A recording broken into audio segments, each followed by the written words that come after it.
For a solid couple years, How to Train Your Dragon was my comfort movie, clicking on it whenever I was feeling down, so every few days, and finding solace in getting lost in its world of dragons and Vikings. And without making this video just a review for the new remake, which I will dive right into, so mild spoiler warning if you care, I instead want to use that as a launching off point to talk about Hollywood's obsession with constant remakes and franchises, and ask if any of it is necessary. Welcome to Sandwich Reviews. I'm the Talking Sentient Sandwich, your nihilistic optimist. And while most of what I have to say about this new remake is on the negative side, I still want to be crystal clear when I say that I had fun. And if fun is to be had with any of these gratuitous remakes, then by God, let yourself have fun with them. But specifically, with How to Train Your Dragon, I went in worried about one thing. Because an aspect I love about 2010's How to Train Your Dragon, and its sequel, is that a cinematography consultant for the movie was Roger Deakins. As in Fargo's, True Grit's, Blade Runner 2049's, and 1917's cinematographer. And I should clarify that he wasn't the director of photography, that was Gil Zimmerman, but Deakins' cinematic hand could still be felt. And animation is slightly different, where rather than actually having a camera in his hands, Deakins was instead just a part of the decision-making process behind where the animators chose to put their digital camera. In particular, there is one kind of behind-the-back shot where Hiccup and Toothless are in the air diving down at incredible speeds. And those couple of jaw-dropping shots were exactly what I was looking for in this new live-action remake. Particularly this shot. This right here is my favorite thing in the whole 2010 movie. There's also a cool shot where it's pulled further back and they fly inside of one of the holes in the big dragon's wing, but that's quick. Whereas the behind the back shot holds for just a second longer. And without Deakins' hand, I wasn't sure if the filmmakers behind the live action version had the sauce. And let me tell you, they just didn't.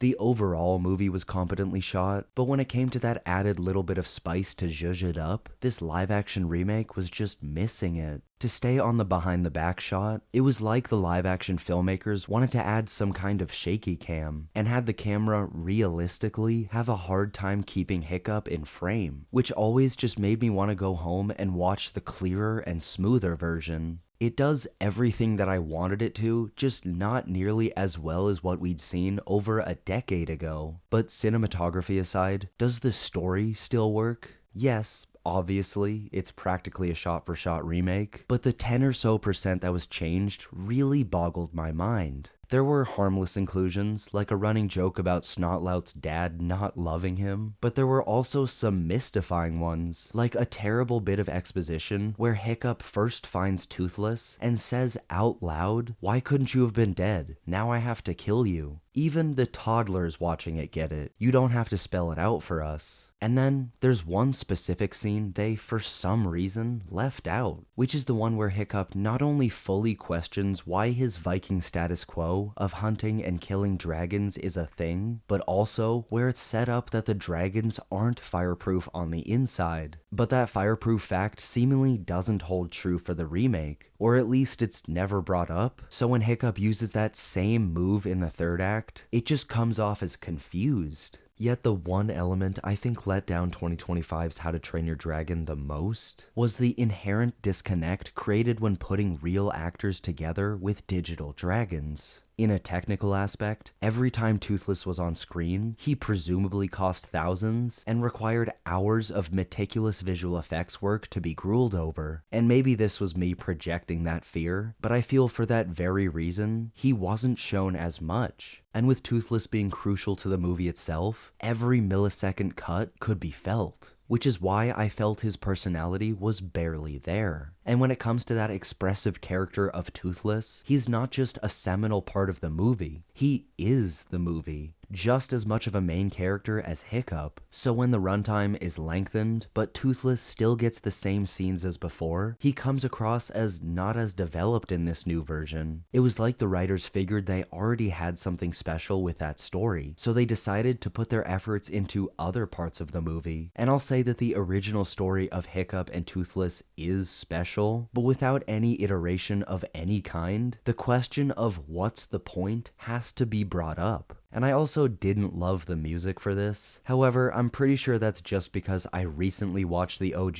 and had it on full blast. So maybe I had my hopes a little too high for how blaringly cinematic the soundtrack would come off as. Then again, if I'd seen this in an IMAX theater, maybe I would've. Nonetheless, despite the many problems I had, I managed to have a great time with the How to Train Your Dragon remake. Sure, its biggest strengths came from the animated movie, but I'm one of those shills that will always find a way to have fun with what I'm given. Because when it comes to live action adaptations in general, it's always welcome to see something you love be translated, almost validating why you loved it in the first place. Of course, there's the ridiculous argument that live action is the only real medium, and if you couldn't tell, I do not agree with that for a second, but I do think everything, especially action, is more tangible in live action. So if everything works out, it can be better to see something played out in camera with real actors. Then again, with animation, you can always turn out with something like the Spider-Verse movies, which are more beautiful than anything live action could dream of. But animation is a double-edged sword, where every frame can be a masterful piece of art, an incoherent mess, or anywhere in between, all depending on how much work the animators want to put in. Which is the same for live action filmmakers, but not as much pressure is there frame to frame, and is rather on the overall picture quality in real time.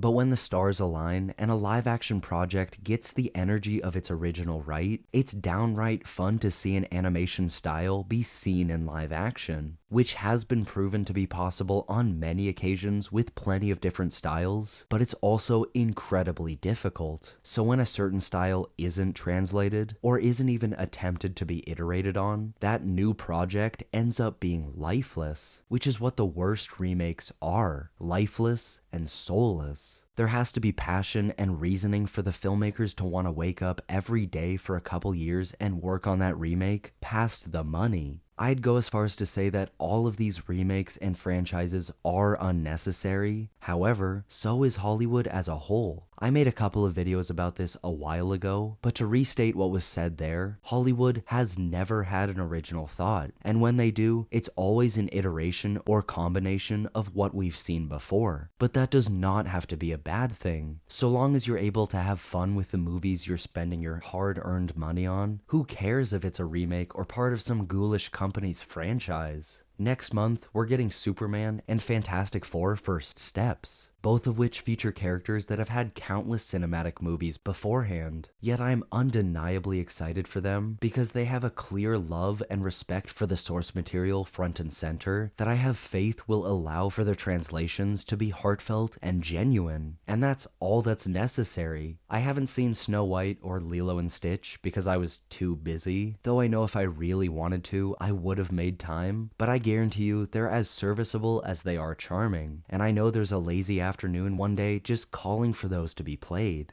Do they have the genuine sentiment that gives me hope for the superhero side of things? I don't know, and I shouldn't comment on anything I haven't seen, but I have a feeling they are lacking in that. Yet, I gotta circle back around to those just looking for fun. Because to conclude, I'll say I finally got around to watching the Minecraft movie, and you know what? I turned my brain off and had a great time. Warner Brothers are cowards for not making Jack Black and Jason Momoa a couple, but I read between the lines and thought they were cute together. So next time you see some soulless cash grab adaptation, sequel, or remake, and pass it off as just that, have some heart and remember that despite the movie only getting greenlit because of the assumed return that known property will receive, there are tons of writers and filmmakers who want to take that story and genuinely say something with it. There's plenty of exceptions, but no one ever sets out to make a bad movie. But do you agree? Leave a comment down below with your thoughts. And as always, thanks for watching. Make sure to leave a like, subscribe for weekly video essays and reviews, and enjoy a delicious sandwich.